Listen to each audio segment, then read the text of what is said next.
শ্রীমদ্ ভাগবত গীতা চতুর্থ অধ্যায়।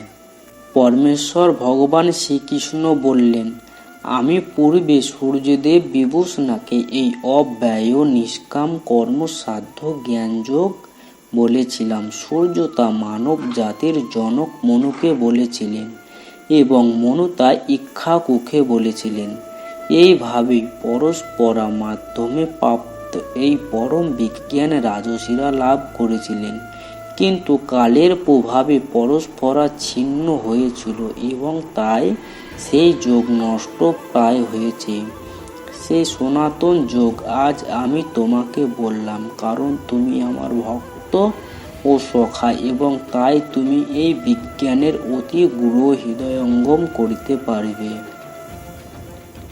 অর্জুন বললেন, সূর্যদেব বিভূষণার জন্ম হয়েছিল তোমার অনেক পূর্বে। তুমি যে পুরা কালে তাকে এই জ্ঞান উপদেশ করেছিলে তা আমি কেমন করে বুঝব?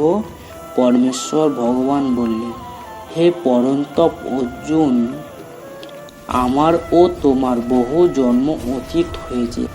আমি সেই সমস্ত জন্মের কথা স্মরণ করতে পারি, কিন্তু তুমি পারো না। যদিও আমি জন্মরহিত এবং আমার চিন্ময় দেহ অব্যয় এবং যদিও আমি সর্বভূতের ঈশ্বর, তবুও আমার অন্তরঙ্গা শক্তিকে আশ্রয় করে আমি আমার আদি চিন্ময় রূপে যুগে যুগে অবতীর্ণ হই।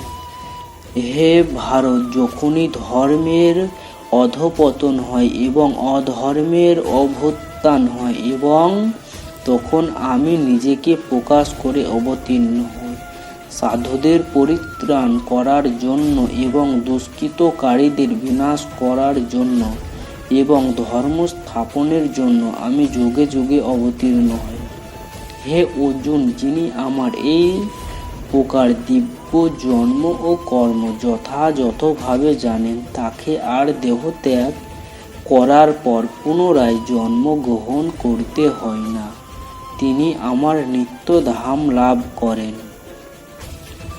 আসক্তি, ভয় ও ক্রোধ থেকে মুক্ত হয়ে সম্পূর্ণরূপে আমাতে মগ্ন হয়ে একান্তভাবে আমার আশ্রিত হয়ে বহু পূর্বে বহু ব্যক্তি আমার জ্ঞান লাভ করে পবিত্র হয়েছে এবং এইভাবেই সকলেই আমার অপ্রকৃত প্রীতি লাভ করেছে। যারা যেভাবে আমার প্রতি আত্মসমর্পণ করে আমি তাদেরকে সেইভাবেই পুরস্কৃত করি। হে পার্থ, সকলেই সর্বতোভাবে আমার পথ অনুসরণ করে। এই জগতে মানুষেরা সকাম কর্মের সিদ্ধি কামনা করে এবং তাই তারা বিভিন্ন দেব দেবীর উপাসনা করে। সকাম কর্মের ফল অবশ্যই অতি শীঘ্রই লাভ হয়, আর অপ্রকৃতির তিনটি গুণ ও কর্ম অনুসারে আমি মানব সমাজে চারটি বর্ণ বিভাগ সৃষ্টি করেছি। আমি এই প্রথার স্রষ্টা হলেও আমাকে অকর্তা এবং অব্যয় বলে জানবে। কোনো কর্মই আমাকে প্রভাবিত করতে পারে না এবং আমিও কোনো কর্মের ফলের আকাঙ্ক্ষা করি না। আমার এই তত্ত্ব যিনি জানেন, তিনি কখনো সকাম কর্মের বন্ধনে আবদ্ধ হন না। প্রাচীনকালে সমস্ত মুক্ত পুরুষেরা আমার অপ্রাকৃত তত্ত্ব অবগত হয়ে কর্ম করেছেন। অতএব তুমিও সেই প্রাচীন মহাজনদের পদাঙ্গ অনুসরণ করে তোমার কর্তব্য সম্পাদন করো। কাকে কর্ম ও কাকে অকর্ম বলে তা স্থির করিতে বিবেকী ব্যক্তিরা মোহিত হন। আমি সেই কর্ম বিষয়ে তোমাকে উপদেশ করব, তুমি তা অবগত হয়ে সমস্ত অশুভ অবস্থা থেকে মুক্ত হবে। কর্মের নিগূঢ় তত্ত্ব হৃদয়ঙ্গম করা অত্যন্ত কঠিন, তাই কর্ম, বিকর্ম ও অকর্ম সম্বন্ধে যথাযথভাবে জানা কর্তব্য। যিনি কর্মে অকর্ম দর্শন করেন এবং অকর্মে কর্ম দর্শন করেন, তিনি মানুষের মধ্যে বুদ্ধিমান। সব রকম কর্মে লিপ্ত থাকা সত্ত্বেও সত্ত্বেও তিনি চিন্ময় স্তরে অধিষ্ঠিত। যারা সমস্ত কর্ম, প্রচেষ্টা, কাম ও সংকল্প রহিত, তিনি পূর্ণ জ্ঞানে অধিষ্ঠিত। জ্ঞানীগণ বলেন যে তার সমস্ত কর্মের প্রতিক্রিয়া পরিশুদ্ধ জ্ঞানাগ্নি দ্বারা দগ্ধ হয়েছে।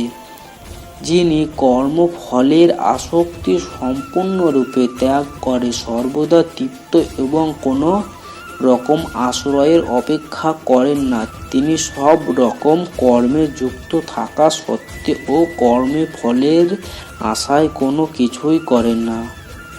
এই প্রকার জ্ঞানী ব্যক্তি তার মন ও বুদ্ধিকে সর্বতোভাবে সংযত করে কার্য করেন। তিনি প্রভুত্ব করার প্রবৃত্তি পরিত্যাগ করে কেবল জীবন ধারণের জন্য কর্ম করেন। এইভাবেই কর্ম করার ফলে কোনো রকম পাপ তাকে স্পর্শ করতে পারে না।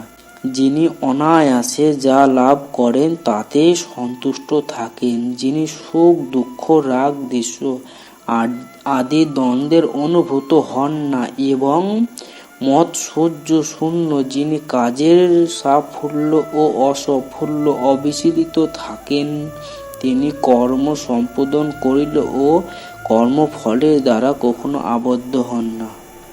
জড়া প্রকৃতির গুণের প্রভাব থেকে মুক্ত হয়ে চিন্ময় জ্ঞান নিষ্ঠ ব্যক্তি যজ্ঞের উদ্দেশ্য যে কর্ম সম্পাদন করেন, সেই সকল কর্ম সম্পূর্ণরূপে লয়প্রাপ্ত হয়।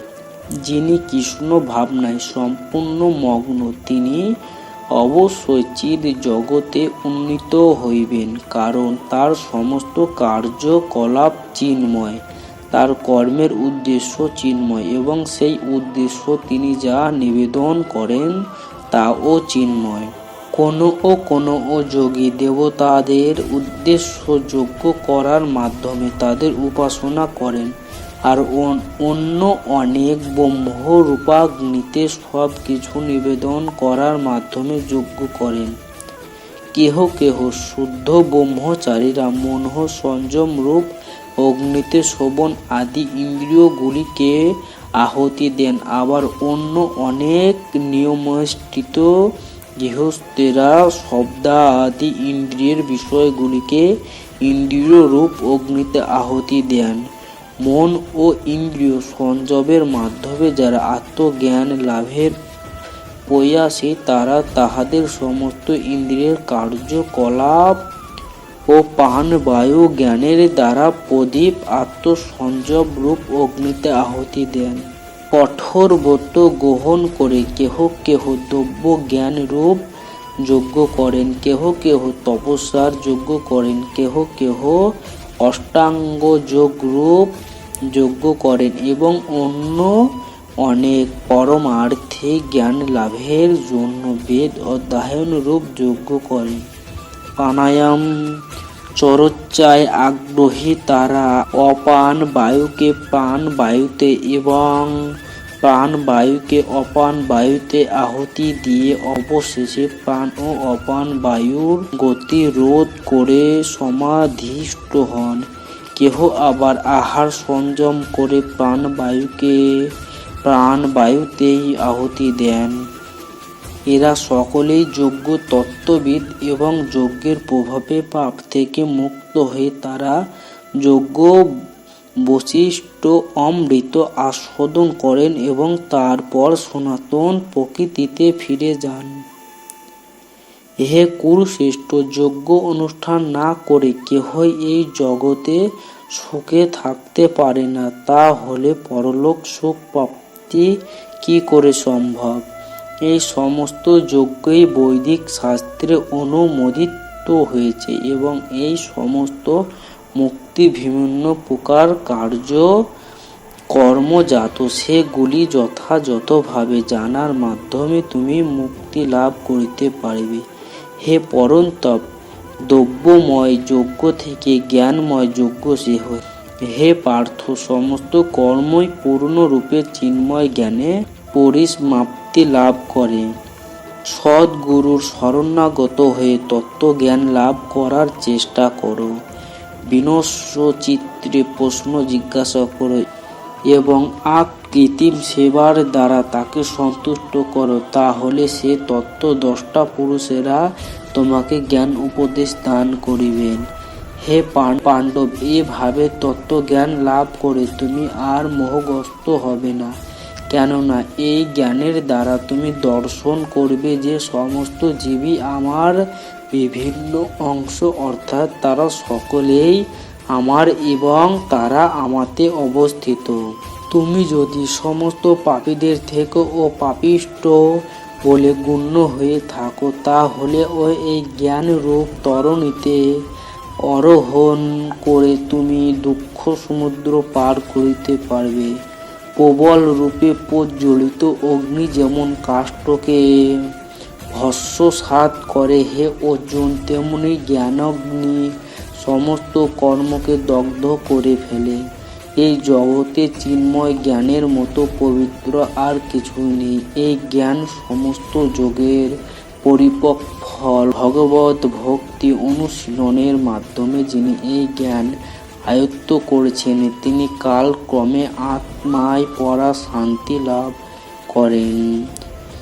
সংযত ইন্দ্রিয় ও তৎপর হয়ে চিন্ময় তত্ত্বজ্ঞানে পদ্যবান ব্যক্তি এই জ্ঞান লাভ করেন। সেই দিব্য জ্ঞান লাভ করে তিনি অচিরেই পরা শান্তি প্রাপ্ত হন।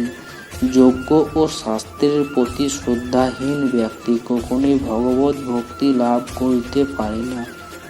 সন্দিগ্ধ চিত্ত ব্যক্তি ইহলোক সুখ ভোগ করিতে পারে না এবং পরলোকও সুখ ভোগ করতে পারে না।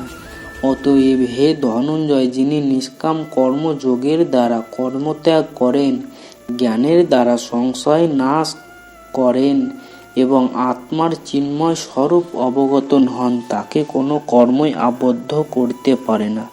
অতএব হে ভারত, তোমার হৃদয়ে যে অজ্ঞান সুপ্ত সংশয়ের উদয় হয়েছে, তা জ্ঞান রূপ খড়গের দ্বারা বিচ্ছিন্ন করো।